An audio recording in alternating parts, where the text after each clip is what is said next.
अस्सलाम वालेकुम my dear students. हमारा आज का जो टॉपिक है वो है पॉवर्टी। Poverty and richness.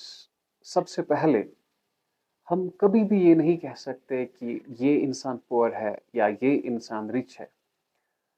तो असल में ये दो टर्म्स है, ये रिलेटिव टर्म्स है। सर, रिलेटिव का मतलब क्या है? जब हम एक इंसान को कंपेयर करते हैं दूसरे इंसान के साथ, तब जाके हम कहते हैं कि वो रिच है या पुअर है। सपोज कि यहाँ पे पर्सन ए है एंड पर्सन बी। पर्सन ए जो है वो 1 करोड़ कमाता है एंड पर्सन बी वो 10 लाख कमाता है। अब एक ही नजरों में बी दैट इज पुअर और बी की नजरों में ए क्या है? Rich. Now there comes a person, उसका नाम है सी। ये सिर्फ 50,000 कमाता है। अब बी की नजरों में सी जो है वो पुअर है और सी की नजरों में जो बी है वो रिच है। तो इन्हें हम कहते हैं रिलेटिव टर्म्स। रिलेटिव टर्म्स का मतलब है जब हम एक चीज को दूसरी चीज के साथ कंपेयर करें तो उसे रिलेटिव कहते हैं। तो ऐसा ही मैंने कहा कि रिचनेस एंड पुअर ये जो है ये रिलेटिव टर्म्स है। इट कांट बी सेड, हम ये नहीं कह सकते हैं हु इज पुअर और रिच, कौन अमीर है कौन गरीब है। Meaning of these term change with respect to place, situation and country. इनका जो मीनिंग है वो चेंज होता है विद रेस्पेक्ट टू प्लेस। हम ये कह सकते हैं अगर कोई इंसान विलेज में अमीर है, अगर हम उसे सिटी में रखें तो वो वहां पे अमीर नहीं हो सकता। जरूरी नहीं है, ठीक है, क्योंकि इसका जो मीनिंग है वो चेंज हो रहा है।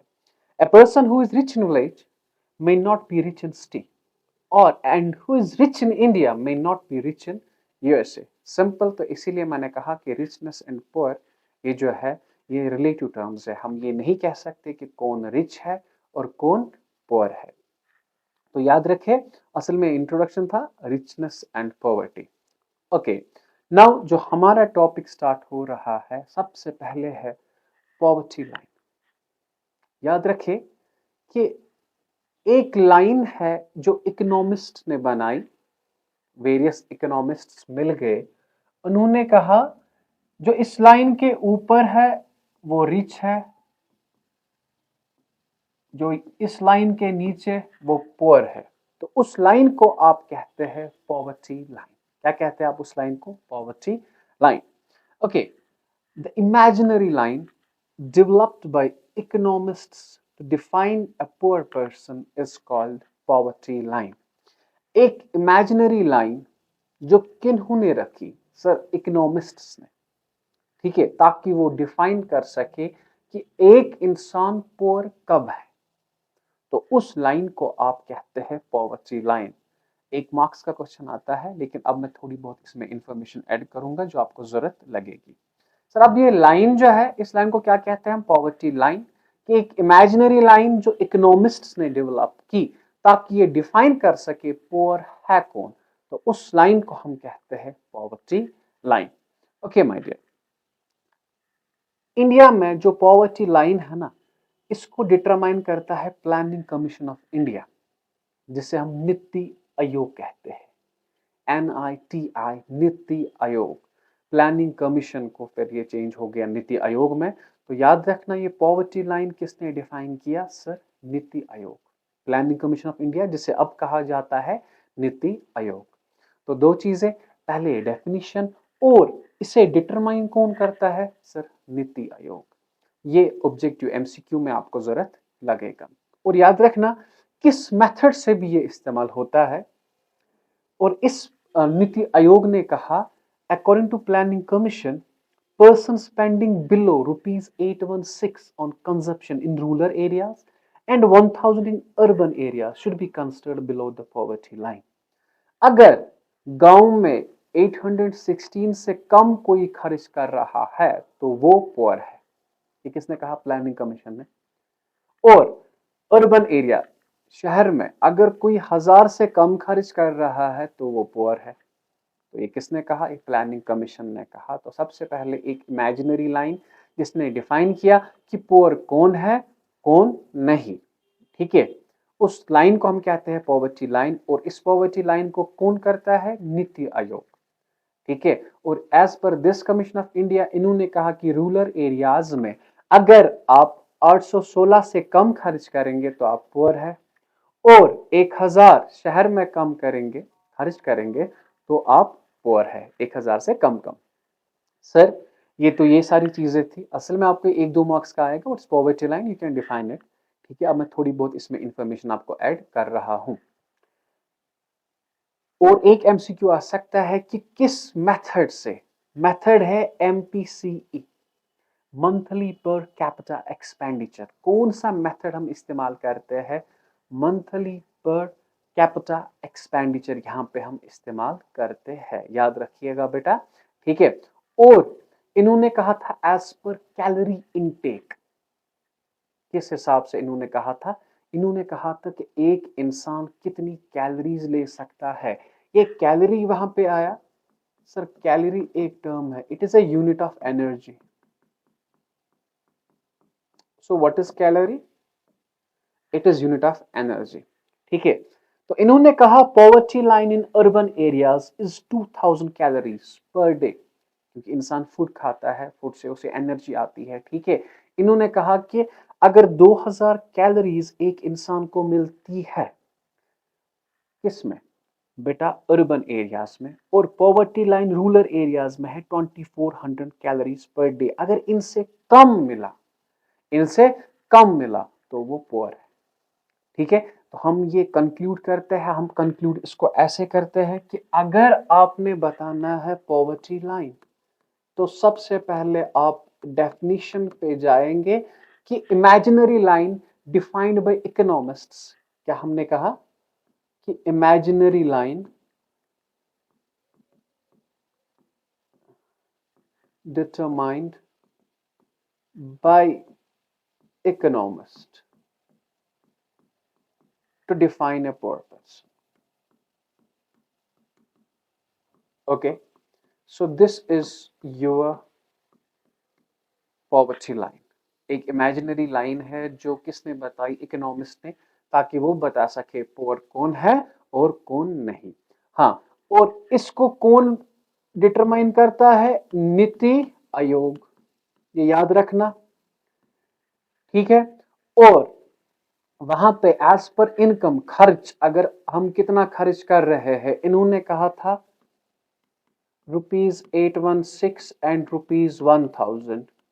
₹816 रूरल और ये अर्बन में। और मेथड कौन इस्तेमाल होता है? मेथड होता है एमपीसीई।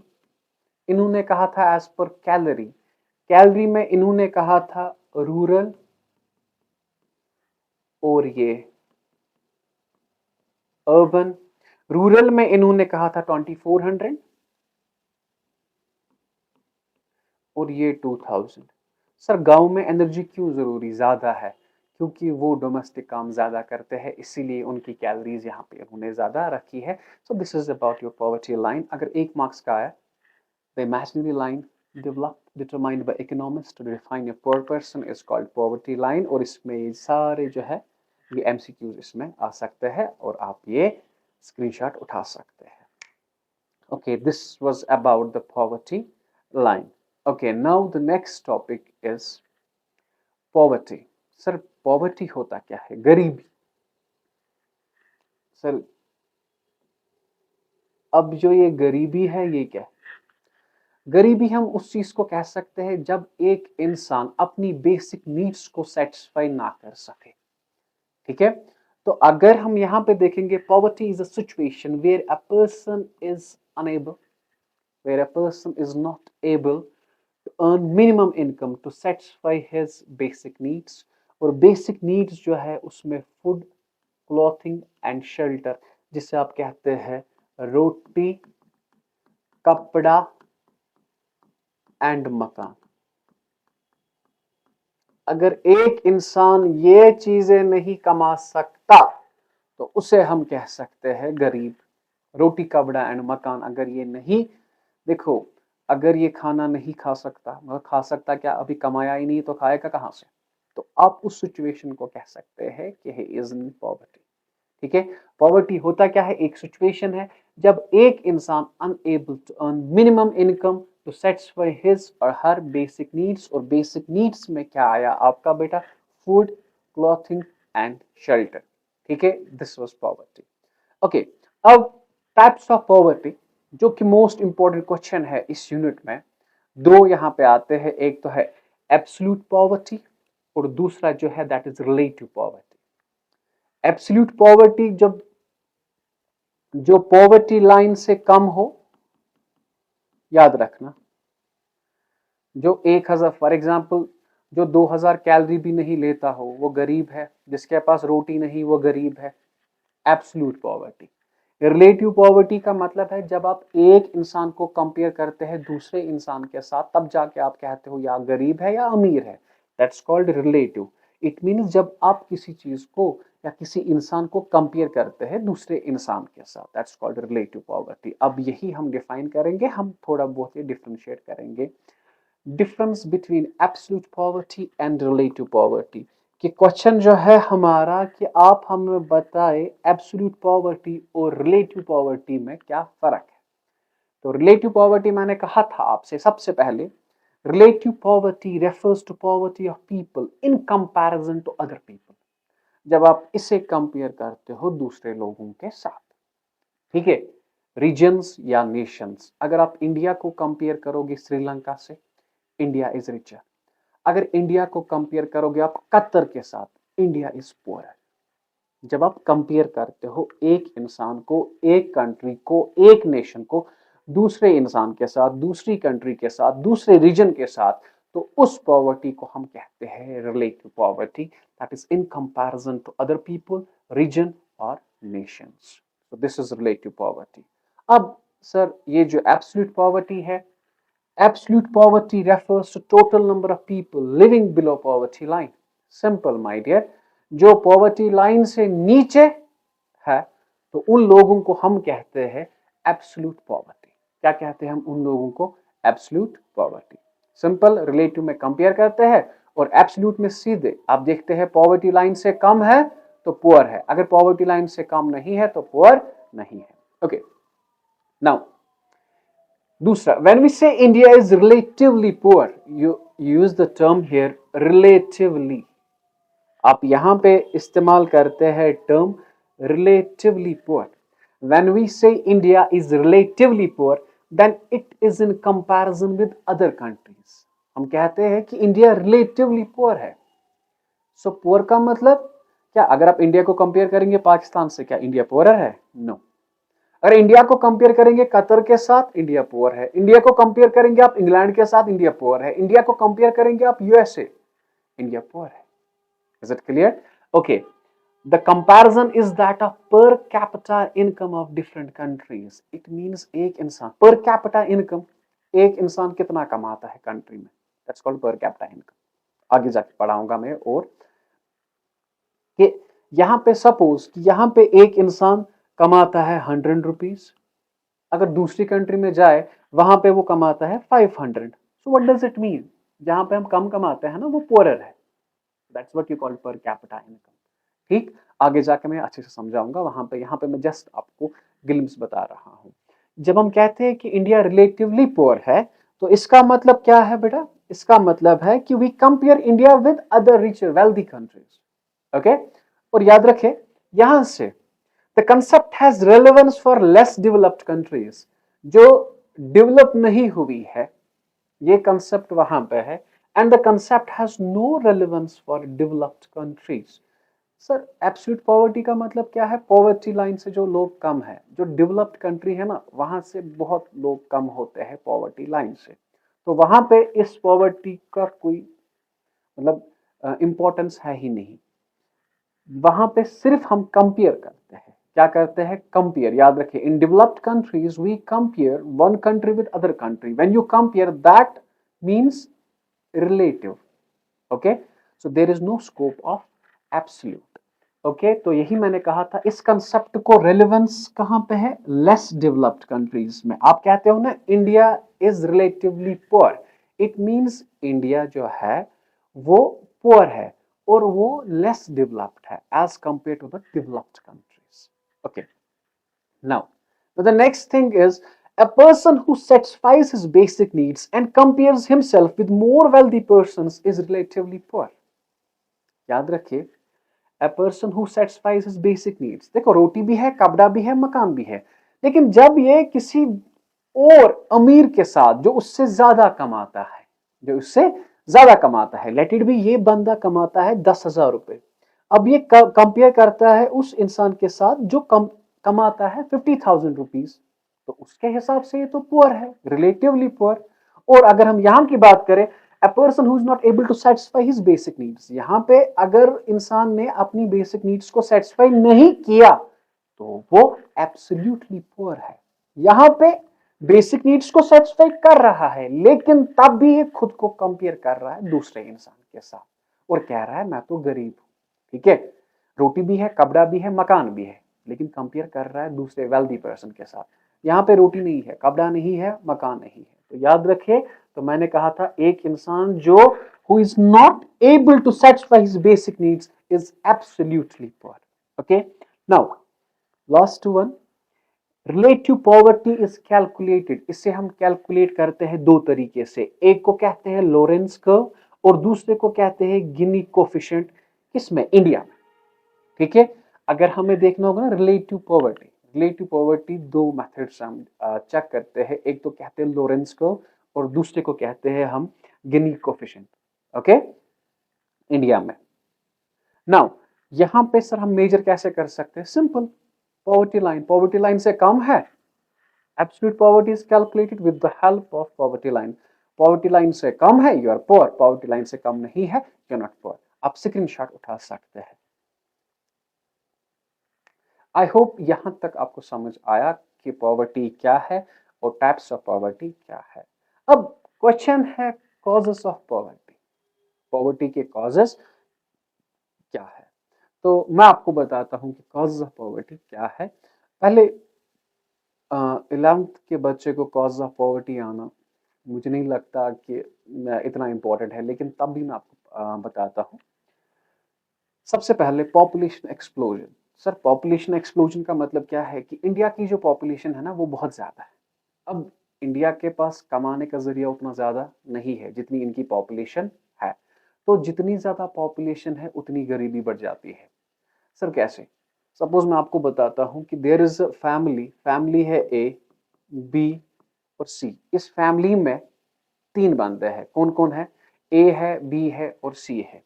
अब ए कमाता है 10 रुपए, बी कमाता है 10 रुपए, सी कमाता है 10 रुपए। Is it clear. अब ए के बच्चे हैं A1 A2, बी के बच्चे हैं B1 B2, सी के बच्चे हैं C1 C2।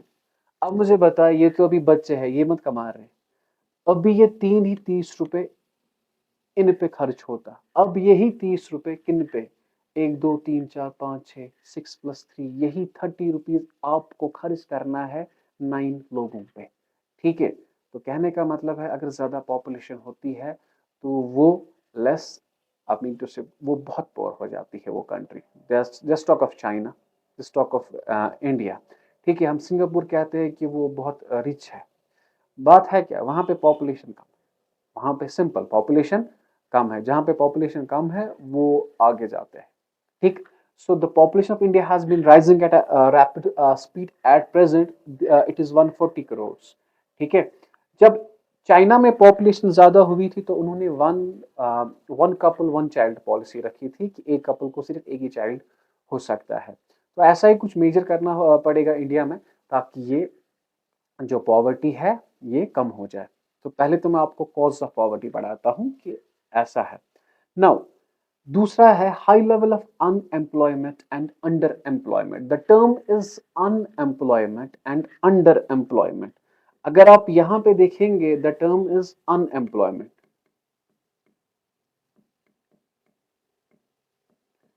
Unemployment and under employment. तो याद रखे ये दो टर्म्स है, unemployment and under employment. Unemployment का मतलब क्या है? अनएम्प्लॉयमेंट का मतलब है कि आपके पास स्किल है काम करने का, लेकिन मार्केट में काम नहीं है। सपोज कि याद रखे कि let it be your masters. अब इंडिया में आपको काम नहीं है, क्यों? क्योंकि ऑलरेडी सारे जो पोस्ट है वो फिल है, ठीक है। You are able to work, you are able to work, लेकिन आपको काम नहीं मिल रहा। That's what you called unemployment, ठीक है। Now the second one is under employment. Sir under employment का मतलब क्या है? अंडर एम्प्लॉयमेंट का मतलब है कि अब आपके पास यही मास्टर्स डिग्री है, आपको जॉब इंडिया में मिल रहा है। अगर यही मास्टर्स आपको यूएस में होता, वहां पे आपको let it be 1 lakh rupees मिलता। अब यही मास्टर्स डिग्री आपको इंडिया में है, ठीक है, यहां पे आपको 7,000 पे काम करना पड़ता है। That's called under employment. So आपको उतना पैसा नहीं मिलता जितना आप डिजर्व करते हो, ठीक है। So the difference between unemployment and under employment, I hope कि आपको समझ आया होगा। अनएम्प्लॉयमेंट में मैंने कहा कि आपको you are able to work but you are not getting the work. आपको ये सारी क्वालिफिकेशन है, लेकिन आपको वो काम नहीं मिल रहा, ठीक। अब आपके पास क्वालिफिकेशन है, काम मिल रहा है, लेकिन उतना पैसा नहीं मिल रहा जितना मिलना चाहिए। That's called under employment. Many Indians, especially in rural areas, struggle to find stable employment or are forced to work in low-paying jobs, leading to insufficient income to meet basic needs. Is it clear? यहाँ पे हमारे country में PhD holders भी है जो कि 5,000, 6,000, 7,000 पे काम कर रहे हैं, लेकिन अगर वही पीएचडी होल्डर्स बाकी कंट्री में होते तो वहां पे उन्हें एक हैंडसम अमाउंट ऑफ सैलरी मिलती। That's what you called under employment. These are also the causes of poverty. Okay, now the third one is low level of economic development. हम आगे नहीं जा रहे हैं। सर आगे क्यों नहीं जा रहे? उसके अलग कॉजेस है। जब हम हमारी कंट्री आगे नहीं बढ़ रही, मतलब इंडस्ट्रीज नहीं आ रही है, इंडस्ट्रीज नहीं बढ़ रही है, या एग्रीकल्चर में कोई प्रोग्रेस नहीं है, तो सिंपली जब कोई प्रोग्रेस नहीं है, देखो पहले कबार फार्मिंग में जो फार्मर्स थे उन्हें प्रॉफिट बहुत मिलता था, लेकिन अब प्रॉफिट कम हो रहा है, तो अब उन्होंने फार्मिंग ही छोड़ दी। क्यों? जब वहां पे कुछ मिल ही नहीं रहा है। This is also the cause of poverty. Okay, the Indian economy is under developed due to low rate of growth. यहाँ पे ग्रोथ है ही नहीं। ग्रोथ क्यों नहीं है? बिकॉज ऑफ इंडस्ट्रीज जो है वो उस स्पीड से नहीं बढ़ रही जिस स्पीड से बढ़नी चाहिए, और it is the main cause of poverty. ये सबसे बड़ा कॉज है किसका? पॉवर्टी का। Okay, lack of skilled labour. Skilled labour का मतलब है कि देखिए सपोज कि एक कंपनी को चाहिए एमबीए, एमबीए चाहिए 10, अब हमारे पास अवेलेबल है ही नहीं, तो उतने लेबर है ही नहीं। लेबर ऐसा नहीं होता है कि आप समझो कि नहीं जो मजदूरी करे, पत्थर उठाए, लेबर नहीं। One who works both in factory as well as office, उससे हम लेबर कहते हैं, ठीक है। तो इंडिया के पास उतने स्किल्ड लेबर नहीं है। स्किल्ड लेबर क्यों नहीं है? बिकॉज ऑफ यहाँ पे उतनी एजुकेशन लिटरेसी रेट नहीं थी। अब हम आगे जा रहे हैं, ठीक है, लेकिन टाइम लगेगा, ठीक है। तो हमारे पास स्किल्ड लेबर नहीं है। एंड इंडस्ट्रियल बैकवर्डनेस, पहले ही कहा था कि industry, India is backward state in terms of industrialisation. Point याद रखना, 3% of total working population is engaged in industry. सिर्फ 3% इंडिया की पॉपुलेशन इंडस्ट्री से रिलेट है। रेस्ट 97% किस काम के साथ रिलेट है? या तो फार्मिंग के साथ, या तो दूसरे तो एम्प्लॉइज है, ठीक है। 3% सिर्फ है इंडस्ट्री के साथ। सो this is what you called industrial backwardness, ठीक है। थोड़ा मैं तेज पढ़ा रहा हूँ बिकॉज उतना इंपॉर्टेंट नहीं है, क्योंकि आपसे नहीं पूछा जाएगा कॉज ऑफ पॉवर्टी। अगर पूछा भी जाएगा तो आप लिख सकते हैं कि पॉवर्टी के कॉज क्या है इंडिया में। Okay, one more point is there, change in climate. देखो इंडिया में क्या होता है, कभी कभार बारिश गिरती ही नहीं, कभी कभार इतनी बारिश गिरती है कि फ्लड आता है। तो उससे नुकसान होता है, जो नुकसान हुआ उस पर पैसा लग जाता है, वही पैसा हमें गरीबी हटाने में लगता है। That's also one of the cause of change in climate.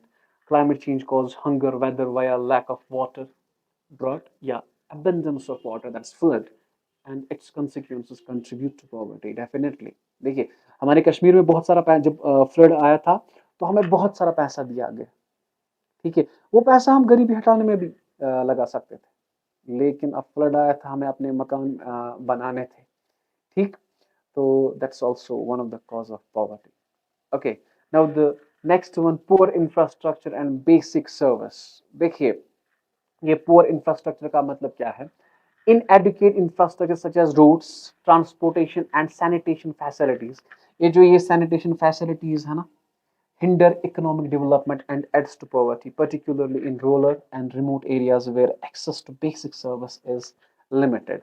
ये sanitation facilities का मैं बताता हूँ कि हमारे जो ही गर्मी हो जाती है ना, we live in the main part of Srinagar, यहाँ पर भी वो बदबू आ जाती है, तो इट मीन्स वो सैनिटेशन फैसिलिटी यहाँ पे है ही नहीं, एंड बिकॉज ऑफ दैट कि जिस एरिया में ऐसा प्रॉब्लम है उस एरिया का प्राइस कम हो जाता है, प्राइस कम हो जाता है is also the cause of poverty, ठीक है, these are the main cause. And one more thing that is inflation, वो भी था कि अगर प्राइस ज्यादा बढ़ जाता है, अगर हम 2010 की बात करें उस वक्त गोल्ड कॉइन का प्राइस क्या था, और 2024 आज यही गोल्ड कॉइन 52 और यहाँ पे थी ये 16,000, तो ये गोल्ड कॉइन 16,000 में मिलती थी, आज यही कॉइन हमें 52,000 में मिलती है।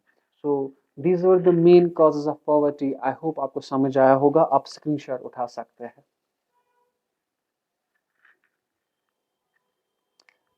Okay, now government approach to poverty reduction. Government के क्या अप्रोच रहे कि ये पॉवर्टी को कम कर सके? तो याद रखना माय डियर, गवर्नमेंट के पास 3 अप्रोच थे, उन्होंने 3D अप्रोच से हम कहते हैं कि Indian constitution and the 5 year plan, जो कि मैंने आपको पहले ही कहे थे कि 5 ईयर प्लान्स में इन्होंने 3 अप्रोच को मतलब कहे, 3 अप्रोच, वो क्या क्या थे? वो 3 अप्रोच थे। सबसे पहले ग्रोथ ओरिएंटेड अप्रोच, दूसरा था पॉवर्टी एलिवेशन प्रोग्राम्स, जिसे आप पैप्स कहते हैं, PAPS, ठीक है, और जो तीसरा था that is minimum need programmes. 3 programmes थे, मोस्ट इंपॉर्टेंट बेटा एग्जामिनेशन पॉइंट ऑफ व्यू कि गवर्नमेंट के क्या अप्रोच रहे, गवर्नमेंट के क्या अप्रोच रहे ताकि ये पॉवर्टी को खत्म कर सके, खत्म नहीं रिड्यूस कर सके, ठीक है। तो इनके पास 3 अप्रोच थे। पहला क्या था?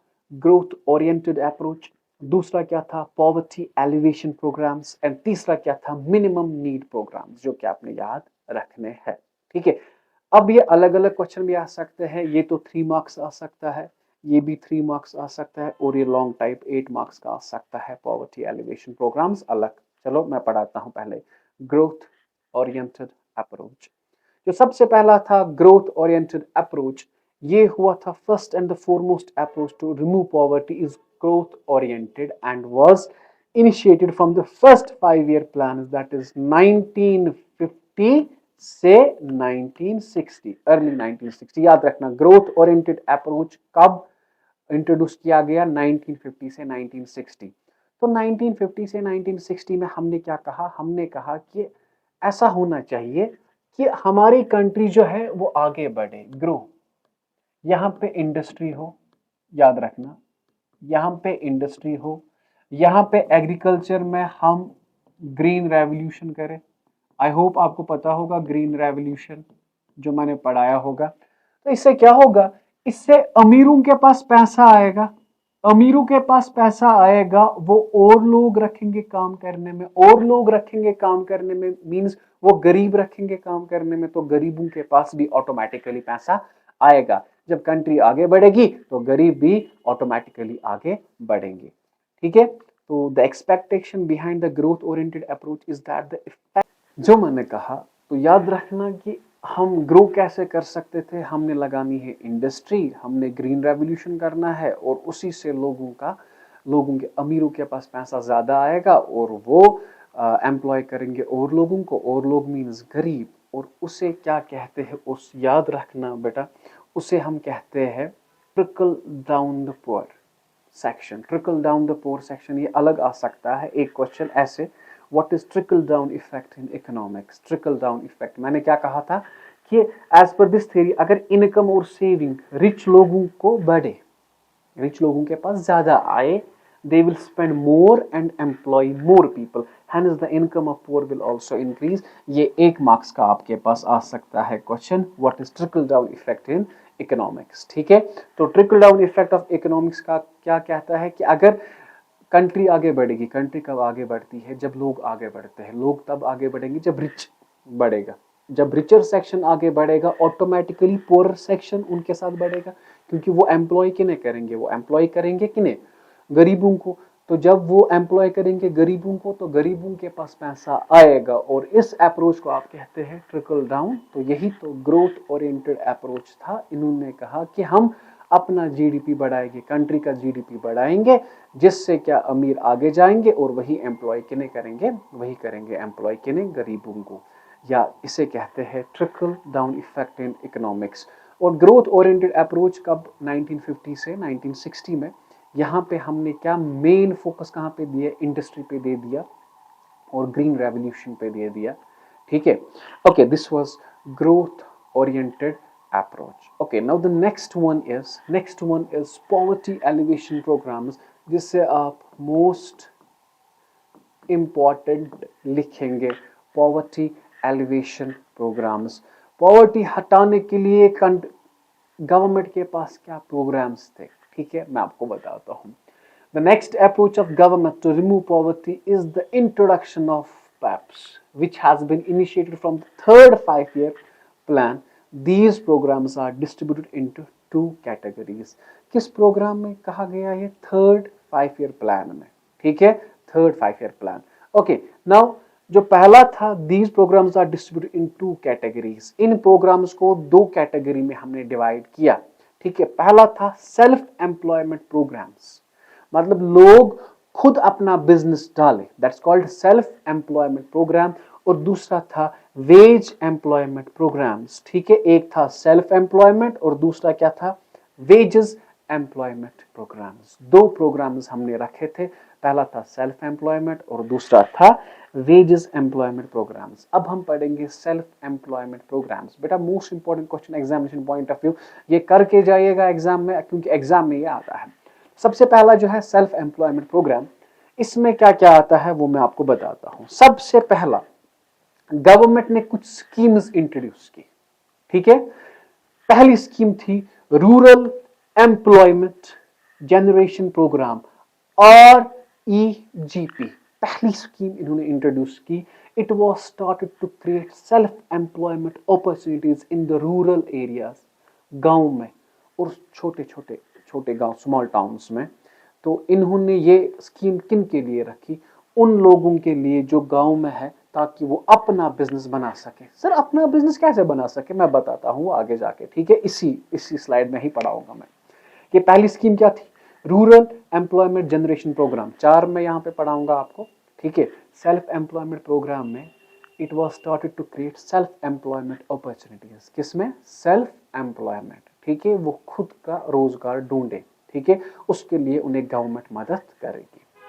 दूसरा है important one as per examination point of view, Prime Minister Rozgar Yojana। Under this scheme, financial help is provided to educated unemployed person to set up any kind of enterprise that generates employment।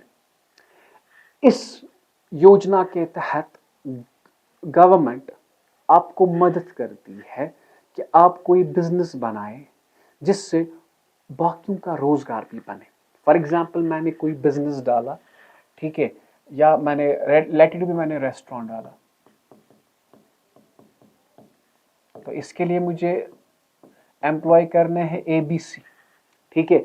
A को मैं दूंगा 5,000, B को दूंगा 6, इसे दूंगा 7,000। अब इनका रोजगार मिला ना, तो गवर्नमेंट ने क्या कोशिश की, गवर्नमेंट ने कोशिश की कि हम इस रेस्टोरेंट वाले को मदद करेंगे, हम इसे पैसा देंगे, क्या देंगे, पैसा, ताकि ये एम्प्लॉय कर सके दूसरे लोगों को। दैट्स व्हाट ये ही वो स्कीम थी। लेकिन याद रखना सर, ये स्कीम क्या है, हम तो बैंक से लोन ला सकते हैं, बैंक से लोन लाया। याद रखो, मैं आपको बताता हूँ इस प्राइम मिनिस्टर रोजगार योजना के बारे में थोड़ा बहुत मैं आपको बताता हूँ। ये प्राइम मिनिस्टर रोजगार योजना, तो सबसे पहले आप ज्यादा से ज्यादा 10 लाख तक ले सकते हैं, और इसमें सब्सिडी भी है, सब्सिडी है 15%। मतलब ये पैसा आपको वापस नहीं करना है। क्यों नहीं करना है? क्योंकि यही तो स्कीम है ना गवर्नमेंट की, ताकि नहीं आप डिफॉल्ट ना हो जाओ। ऐसा ना समझो कि एज अ लोन है, आप समझो कि नहीं गवर्नमेंट आपको मदद कर रही है, आपको रेस्ट 85% वापस करना है, वो भी 5 से अराउंड टाइम पीरियड शायद 5 से 7 के 3 to 5 है अराउंड, ये इन दोनों में कुछ होगा। ये आप चेक कर सकते हैं, डीआईसी की वेबसाइट है, ठीक है, वहां पे चेक कर सकते हैं। तो प्राइम मिनिस्टर रोजगार योजना में क्या होता है कि आप अप्लाई करते हो, ठीक है सर, इसकी क्वालिफिकेशन, मिनिमम क्वालिफिकेशन क्या होनी चाहिए? मिनिमम क्वालिफिकेशन होनी चाहिए 8th पास। क्या होनी चाहिए?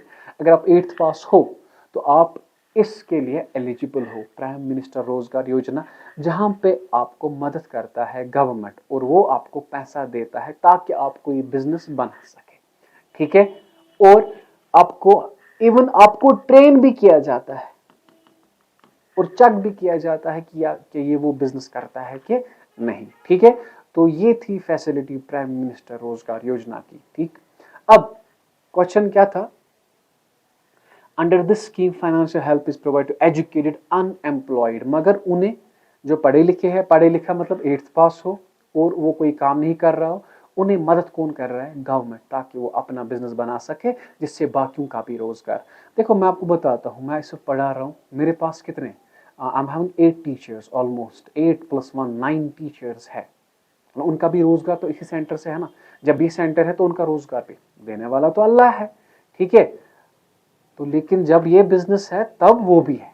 Is it clear? सो यही किसने कहा कि प्राइम मिनिस्टर रोजगार योजना ने कहा कि कोई बिजनेस डालो जिससे बाकियों का भी रोजगार चले। ओके, तो पहला क्या था? Rural employment generation programme, REGP। दूसरा था प्राइम मिनिस्टर रोजगार योजना, ठीक। ओके, जो तीसरा है स्वर्ण जयंती शहरी रोजगार योजना। बेटा इंपॉर्टेंट वंस है, आपको लिखना है वहां पे कि its main aim was to create employment opportunities. Main मकसद क्या था इसका? कि एम्प्लॉयमेंट अपॉर्चुनिटी कर सके, और for both self employment and veg employment in urban areas, दोनों है। क्योंकि असल में है ना दो, एक तो है एम्प्लॉयमेंट और है वेज एम्प्लॉयमेंट, सेल्फ एम्प्लॉयमेंट और वेज एम्प्लॉयमेंट जो हमने पहले ही पढ़ा था, ये दोनों में आता है। Employment opportunity for both self employment और वेज एम्प्लॉयमेंट, मगर किन शहरों? अर्बन एरियाज में। बेटा ये याद रखना, स्वर्ण जयंती शहरी रोजगार योजना, SJSRY हो गई 3। स्वर्ण जयंती ग्राम स्वरोजगार योजना, SGSY aims at providing micro enterprise. Micro enterprise आपने पढ़ा है, वो एंटरप्राइज जिनका वो investment in plant and machinery क्या है वो आपको पता है, जो मैंने पढ़ाया था आपको। Bring assisted poor families above poverty line by organizing them into self-help groups। इसका मेन मकसद क्या था? माइक्रो एंटरप्राइज को हेल्प करना, ताकि उनकी वजह से जो पॉवर्टी लाइन है वो अपलिफ्ट हो जाए। तो ये 4 थे एम्प्लॉयमेंट अपॉर्चुनिटीज में। ये कौन से प्रोग्राम थे? गवर्नमेंट के प्रोग्राम्स थे। The first one is REGP, rural employment generation programme. Second one is prime minister Rozgar Yojana, स्वर्ण जयंती शहरी रोजगार योजना और स्वर्ण जयंती ग्राम स्वरोजगार योजना। और इसका मेन मकसद किसके लिए था? माइक्रो एंटरप्राइज के लिए था। इसका मेन मकसद क्या था? Employment opportunity for self employment as well as wage employment, ठीक है, मतलब वहां पे लोगों को भी काम दे सके। नाउ एजुकेटेड अनएम्प्लॉयड पर्सन के लिए, ताकि वो बिजनेस कोई सेटअप कर सके। और इसका मेन मकसद क्या था? रूरल एरियाज में। ये था self employment programs. Now the next one is wage employment program। wage employment program में 3 आते हैं। जो सबसे पहला है संपूर्ण ग्रामीण रोजगार योजना, SGRY। The scheme aims provide additional and supplementary wage employment by undertaking labour intensive work. जो भी मजदूर है अगर वो काम करना चाहता है तो उसे इस योजना के तहत काम मिल सकता है, संपूर्ण ग्रामीण रोजगार योजना। ठीक है। और national food for work programme, ये जो ये national food for work programme हम आगे अलग पढ़ेंगे, लेकिन हाँ ये ऐसा हुआ कि जहाँ पे मतलब कि क्लाइमेट हार्श होता था, वहाँ पे गवर्नमेंट ने क्या कहा कि हम इन्हें काम देंगे, उसके बदले हम इन्हें वेजेस में देंगे फूड भी और कैश भी। ठीक है। The national food for work programme, इसका डेट याद रखना इंपॉर्टेंट है, 14 November 2004 in 150 of the most backward districts of the country. कहाँ पे कहाँ पे योजना अप्लाई हुई, मतलब कहाँ पे हमने इंट्रोड्यूस की, backward districts, 150 backward districts of the country with the objective of generating supplementary veg employment. याद रखना कम से कम, ये फिर आगे जाके और एक के साथ मिल गया, एमजी नरेगा के साथ, वो भी यहाँ पे आएगा, Mahatma Gandhi national rural employment guarantee act, MG NREGA. ये और ये इंपॉर्टेंट है, इसके बारे में आप थोड़ा बहुत जानेंगे। aims at enhancing the livelihood security of people in rural areas by guarantee 100 days of wage employment। ये गारंटी देता है 100 डेज, असल में था ये इसका, फिर ये मिला इसके साथ, ये जो ये है ना, इसको इसने अपने आप में ले लिया, समझना इतना।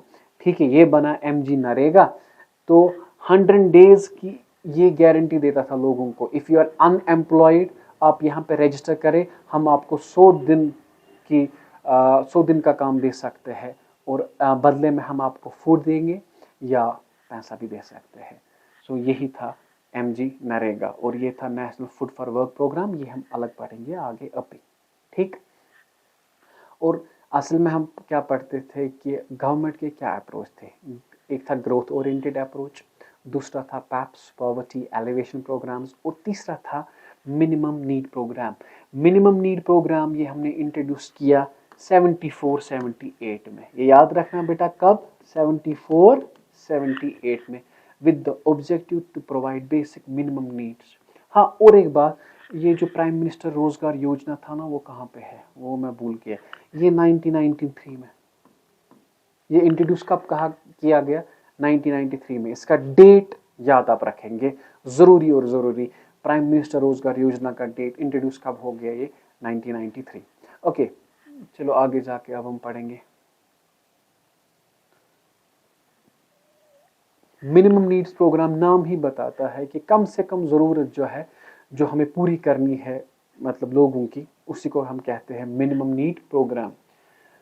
ये हमने इंट्रोड्यूस किया 74-78 with the objective to provide basic minimum needs to improve the living standard of people.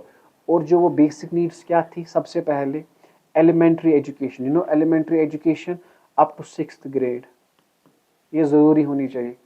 Adult education, rural health, गाँव में सेहत, रूरल वाटर सप्लाई, आपके पास पानी आता है, ऐसे आपको प्रॉब्लम्स नहीं दिखेगी, लेकिन याद रखिए बहुत सारे गांव ऐसे हैं जहाँ पे पानी अब भी नहीं है, दैट्स कॉल्ड, तो गवर्नमेंट ने प्रोग्राम किया कि नहीं, इनके पास ये पानी हम पहुंचा सकते हैं।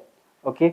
रूरल बिजली भी, houses for rural landless labourers, मतलब वो मजदूर जिनके पास घर नहीं है उन्हें घर दिया जाएगा, that's called minimum need programme. इसके दो प्रिंसिपल्स थे, दो प्रिंसिपल और है, मैंने शायद लिखे होंगे, हाँ यहाँ पे, it should be implemented in areas which deserves it the most. ये हम घर उन गरीबों को देंगे जिन्हें ज़रूरत है, अब जिनके पास ऑलरेडी है उन्हें क्यों देना है हमें घर। ठीक है। अब ऐसा नहीं होता है, इसके लिए प्रॉपर एक टीम होती है जो देखती है। परसों ही 5-6 दिन पहले ही दिया कपवारा से कुछ मतलब मजदूरों को ये घर दिए गए थे। ठीक है, अंडर मिनिमम नीड प्रोग्राम के तहत ये ऐसा होता है। ठीक। और हर एक प्रोग्राम को should be as a package या इंटरसेक्टोरल कोऑर्डिनेशन का मतलब क्या है कि एग्रीकल्चर डिपार्टमेंट, हेल्थ डिपार्टमेंट, ये सारे मिलजुल के काम करें, दैट्स कॉल्ड इंटरसेक्टोरल कोऑर्डिनेशन। हर कोई डिपार्टमेंट इकट्ठे काम करे ताकि ये गरीबी हटा सके। ठीक है। तो ये था minimum need programme. Minimum need programme में क्या था कि कम से कम ज़रूरत जो है वो हमें प्रोवाइड करनी है लोगों को, बस बाकी कुछ नहीं। ये था इसमें सबसे मोस्ट इम्पॉर्टेंट है, पहले तो असल में आ सकता है कि गवर्नमेंट ने क्या किया, तीनों अप्रोच, या तो पैप्स जरूरी और जरूरी आ सकता है, जहां पे आपको ये समझना है। ठीक है, इसका स्क्रीनशॉट भी उठा सकते हैं। Now one more thing is that कि क्रिटिकल इवैल्यूएशन, देखिए अब इसे या तो वो क्वेश्चन आएगा या तो ये क्वेश्चन आएगा। Critical evaluation of poverty alleviation programmes, ये फेल क्यों हो गए? गवर्नमेंट ने अगर इतनी फैसिलिटी दी है, ये फेल क्यों हो गए? सबसे पहले मुझे बताओ, प्राइम मिनिस्टर रोजगार योजना, you being the student of 11th, क्या आपको पता है? नहीं। क्यों? तो इसके लिए प्रॉपर मार्केटिंग नहीं हुई। Marketing in the sense government आपकी हेल्प कर रहा है, मार्केटिंग क्या करेगी? जब आप खुद की मदद नहीं करोगे, आपको पता होनी चाहिए कि हमारे लिए गवर्नमेंट काम कर रहा है, तो आपको ये स्कीम्स पता होनी चाहिए। तो यही क्वेश्चन है, critical evaluation of poverty alleviation programmes, अगर ये प्रोग्राम्स फेल हो गए, मतलब गरीबी नहीं हटी, क्यों? रीजन क्या थी?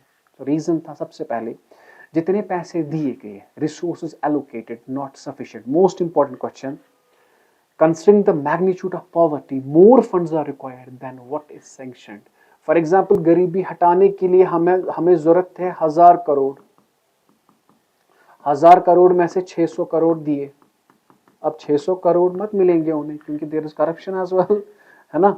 अब 1000 करोड़ में से जरूरत कितने थे? 1000 करोड़, दिए कितने गए? सैंक्शन कितने गए हुए? 600 करोड़। और 600 करोड़ में से अब देयर इज करप्शन, 60 करोड़ मिले। 60 करोड़ में क्या आपको लगता है गरीबी हटेगी? नहीं। ठीक है, तो द फर्स्ट वन इज जितने पैसे दिए गए उतने सफिशिएंट नहीं थे, मोस्ट इंपॉर्टेंट क्वेश्चन। तो the second one is unequal distribution of land. For example, लोगों ने, गवर्नमेंट ने स्कीम की, हम जमींदारों की जो मदद करेंगे। अब जिनके पास जमीन था वो तो अमीर थे ऑलरेडी, अब जिनके पास जमीन नहीं था उनके पास तो वो योजना मिली ही नहीं। In rural areas, rich farmers hold most of land, but poor farmers hold very little or no land. Benefits of poverty alleviation programs have accrued to rich farmers instead of poor farmers. गरीबों को, मतलब वो rich farmers को मिली वो facility, सिर्फ poor farmers को नहीं मिली। Is it clear?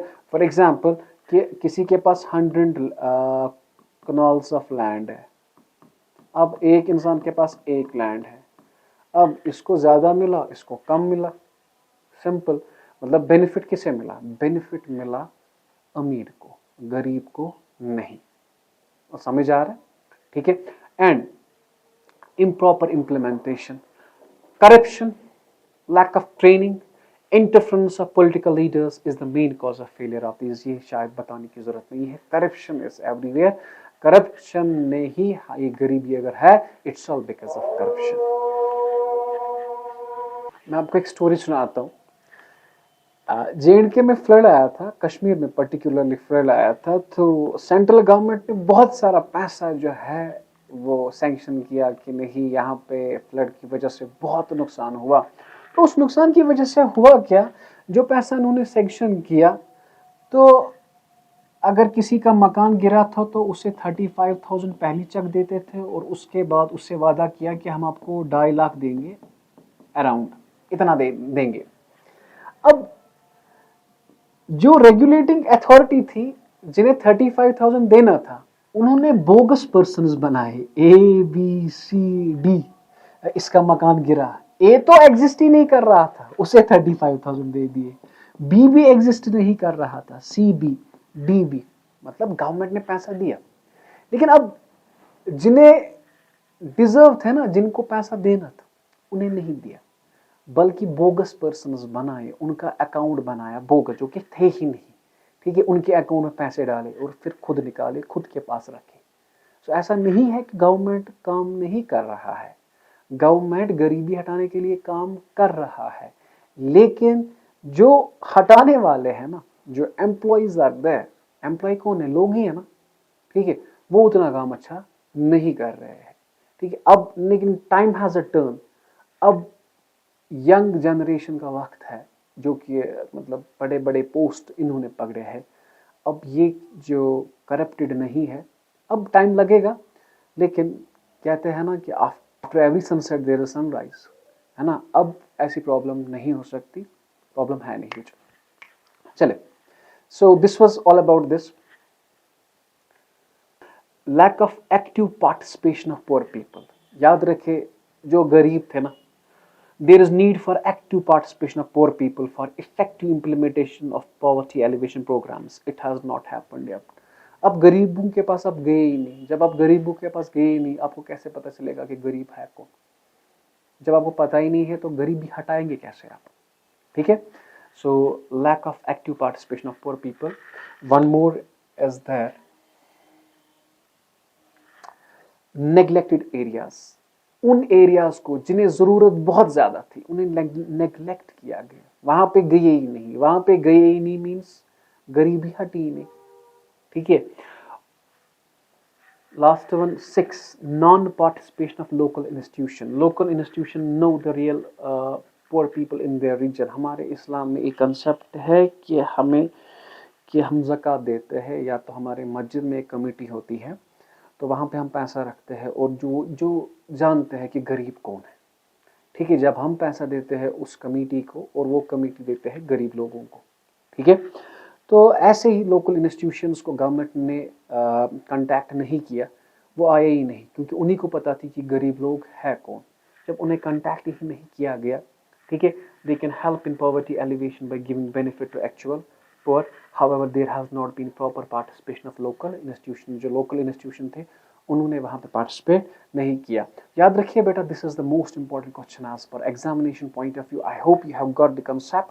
ठीक है। whatever जो है, ठीक है, ये schemes are already in the market. अगर आप जाओगे प्राइम मिनिस्टर रोजगार योजना वहाँ पर भी है ये।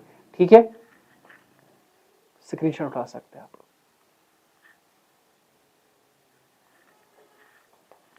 Okay, my dear students, now इस टॉपिक में जो एक्सपेक्टेड शॉर्ट टाइप क्वेश्चंस है 1 मार्क्स के 2 मार्क्स के आ सकते हैं, उनका मैंने एक लिस्ट बनाया है, वो आप देख सकते हैं। सबसे पहला क्वेश्चन जो है it is defined head count ratio. Head count ratio होता क्या है मैं आपको बताता हूं। मैंने आपको पहले ही पढ़ाया था पॉवर्टी लाइन। पॉवर्टी लाइन जब हम एस्टिमेट करते हैं ना कितने गरीब है, वो लोग जो उस लाइन से नीचे आ रहे हैं उसे हम कहते हैं, उस रेशो को कहते हैं head count ratio. When the number of poor persons is estimated, the proportion of person below poverty line, वो लोग जो पॉवर्टी लाइन से नीचे आ रहे थे तो उन्हें हम कहते हैं हेड काउंट रेशियो। अगर 1 मार्क्स का आ सकता है तो आप लिख सकते हैं हेड काउंट रेशियो क्या है। When the number of poor persons is estimated, जब हम पुअर पर्सन को एस्टिमेट करते हैं, वो लोग जो पॉवर्टी लाइन से नीचे आ रहे हैं तो उन्हें हम कहते हैं head count ratio. The proportion, उस प्रपोर्शन को कहते हैं, उस परसेंटेज को कहते हैं, कितनी परसेंट होगी तो उस परसेंट को हम कहते हैं हेड काउंट रेशियो। सो ये पहला था define head count ratio. The second one is chronic poor. Chronic poor अलग कुछ है, मैं आपको बताता हूँ। Chronic का लफ्जी मतलब है वो चीज that lost for a longer period of time. Chronic, you might have heard this chronic disease. Chronic, ये chronic लफ्ज होता है कोई बुरी चीज के साथ लगता है। Chronic means long, longer period of time या constantly। ठीक है। तो लफ्जी मतलब वो गरीब जो कॉन्स्टेंटली पुअर हो उसे कहते हैं क्रोनिक पुअर। सिंपल। लफ्ज क्रोनिक का मतलब है कि that lost for a longer period of time और कॉन्स्टेंटली। सो क्रोनिक पुअर में be defined as the person, वो इंसान जो who lives in poverty constantly, जो पॉवर्टी में रहता है कॉन्स्टेंटली, तो उसी को कहते हैं chronic poor. For example casual workers, जो कैजुअल वर्कर्स होते हैं उन्हीं को हम पुअर क्रोनिक पुअर कहते हैं। क्रोनिक पुअर होता क्या है बेटा? क्रोनिक पुअर होता है वो इंसान जो गरीबी में कंटिन्यूअसली हो, तो उसी को कहते हैं chronic poor. Okay, now the next one is churning poor. The churning poor are the people who go in and out of poverty. कभी होते हैं गरीब, कभी नहीं होते हैं गरीब। For example small farmers and seasonal workers, जिसमें जिन वर्कर्स का सीजन हो, मतलब जिसमें वो काम करते हैं उस वक्त तो अमीर होते हैं, जिस सीजन में वो काम नहीं करते हैं उसमें वो गरीब होते हैं। ठीक है। तो ये वो एक ऐसा पुअर होता है जो कभी पुअर होता है कभी पुअर नहीं होता। यू कांट से रिच, कभी पुअर होता है कभी पुअर नहीं होता है, तो उसे कहते हैं चर्निंग पुअर। 1 मार्क्स का है तो आप लिख सकते हैं। ठीक है। Now the next one is transient poor. कुछ किताबें लिखती है कि ये पुअर है नहीं, लेकिन तब भी ये टर्म कही गई है, तो मैंने ये सोचा कि नहीं, मैं आपको ये पढ़ाऊं। The poor who are well off, जो अच्छा है most of the times, but may be subject to bad luck, बुरा वक्त चलता हो या कुछ हो, ठीक है, they are known as the transient poor. या एक ऐसा पर्सन जो वेल ऑफ हो बहुत, लेकिन डिफिकल्ट फेज में जा रहा है, उसका काम नहीं है, मतलब बिजनेस खत्म हो गया बिकॉज ऑफ कुछ कंडीशंस हो गई, तो उसे आप कहते हैं ट्रांजिएंट पुअर। क्या कहते हैं? Transient poor. ठीक है, ये आ सकते हैं, तो आप इनका स्क्रीनशॉट उठा सकते हैं। Now explain food for work programme. जो मैंने कहा था ना कि मैं आपको ये फूड फॉर वर्क प्रोग्राम अलग पढ़ाऊंगा, क्योंकि मुझे लगता है ये 3 मार्क्स का आ सकता है, 3 मार्क्स का ये आ सकता है, ये क्वेश्चन इजिली। ये फूड फॉर वर्क प्रोग्राम, जिसे आप national food for work programme, was launched on 14 November 2004. कितने डिस्ट्रिक्ट्स में? 150 most backward districts of the country with the objective of generating supplementary wage employment. यही डेफिनेशन मैंने वहां पर भी रखी थी। ठीक है, अब इसके आगे थोड़ा बहुत मैं इसे कुछ ऐड करता हूं। इसका मेन मकसद था to provide wage employment to every household. इसका मेन मकसद था कि हम दे काम हर एक हाउस होल्ड को, whose adult volunteers can do unskilled manual work। पहले तो अडल्ट होना चाहिए और स्किल्ड काम नहीं करना है, अनस्किल्ड। और मतलब मकान बनाना है, उसके लिए मजदूर चाहिए, तो उसके लिए उस मजदूरों को कोई स्किल नहीं होना चाहिए, बस उन्हें ईंटें लानी है, देनी है, ठीक है, या रोड्स बनाना है। उन्हें क्या, उनका काम क्या है? बस काम रोड्स बनाते जाओ, ठीक है। और कम से कम ये काम कितने दिन तक दे सकते थे? 100 days in a year। मतलब कि आपको जाना था वहां पे, रजिस्टर खुद को करना था, और आपको ये 100 दिन का काम देते। और बदले में क्या देते थे? बदले में ये देते थे wages to the workers can be paid both partly in cash and partly in food grains. खाना भी देते थे, ठीक है, और पैसा भी देते थे। मतलब जो इनकी मजदूरी थी ना, तो वो मजदूरी आप देते थे, या तो खाना उन्हें देते थे, या तो कैश, या तो दोनों देते थे। ठीक। और this programme has been subsumed in the national rural employment guarantee act of 2005 which has come into force. मतलब ये प्रोग्राम हो गए, मैंने कहा था ना एमजी नरेगा, ये प्रोग्राम फिर मिल गया इसके साथ, नरेगा के साथ। ये जब इसके साथ मिला तो नरेगा ने 200 डिस्ट्रिक्ट को ढूंढा, 200, इसने 150 और इसने 200 डिस्ट्रिक्ट्स को ढूंढा। मतलब फूड फॉर वर्क प्रोग्राम इस एक्ट के अंडर आता है, जिसे आप कहते हैं एमजी नरेगा, महात्मा गांधी। ठीक है। And now the cheap based employment guarantee scheme. अब फूड फॉर वर्क प्रोग्राम नहीं है, अब असल में क्या है बेटा? एमजी नरेगा, यही फूड फॉर वर्क प्रोग्राम देता है। मतलब ये एक्ट इसमें मर्ज हो गया। ठीक है। तो ये क्या था? Food for work programme. इसका मेन मकसद था कि हम लोगों को काम दे, उसके बदले हम उन्हें खाना दे। और ये एक्ट खुद किसके साथ मिला? नरेगा के साथ। ठीक है। और उस नरेगा ने, नरेगा का मतलब ये एब्रीवेशन है, एक्रोनिम है, 200 डिस्ट्रिक्ट को ढूंढा, और जहां पे इन्होंने वो 150 डिस्ट्रिक्ट भी जो यहाँ पे आते थे ना, वो लेके प्लस 50 डिस्ट्रिक्ट कर दिए, जहां पे इन्होंने काम स्टार्ट दिया। ठीक है। और वो मजदूर ढूंढे और उन्हें कहा कि आप यहाँ पे रजिस्टर करो, हम आपको 100 दिन के लिए कम से कम काम देंगे। तो आ सकता है 3 मार्क्स का, आप लिख सकते हैं, इजीली है। कि लॉन्च कब हुआ? ये 14 नवंबर 2004। असल में ये 1977 में हुआ था, वो एक स्कीम थी। ठीक है, वो छोड़ दीजिए, आपको ये याद रखना है ऐसे। ठीक है, this was food for work programme. Okay, now NREGA के बारे में आप ये अगर नरेगा आया, नरेगा में भी वही है ना, क्योंकि ये मिला ना food for work programme. Food for work programme भी 100 दिनों की गारंटी देता था। अब वो गारंटी कौन देगा? NREGA. 100 days of wage employment in a financial year to adult members. Simple. ठीक है, मगर याद रखना ये नरेगा कब बना? ये बना 2005 में, सितंबर 2005, और food for as of 14 November 2004। ठीक। ओके, ये था नरेगा। आई होप आपको समझ आया होगा यहाँ तक। और एक चीज जो लास्ट क्वेश्चन है आ सकता है, which programme has the government adopted to help elderly people and poor and destitute women. ठीक है, वो मुझे बताए कौन सा प्रोग्राम अडॉप्ट किया गवर्नमेंट ने ताकि वो बूढ़े लोगों की मदद कर सके। ठीक है, तो उस प्रोग्राम का नाम है NSAP, National Special Assistance Program, was introduced 15 August 1995 as a 100% centrally sponsored scheme for social assistance to poor households affected by old age, death of primary bed earner and maternity care। याद रखना कि 3 चीजों के लिए ये programme था, बना था NSAP।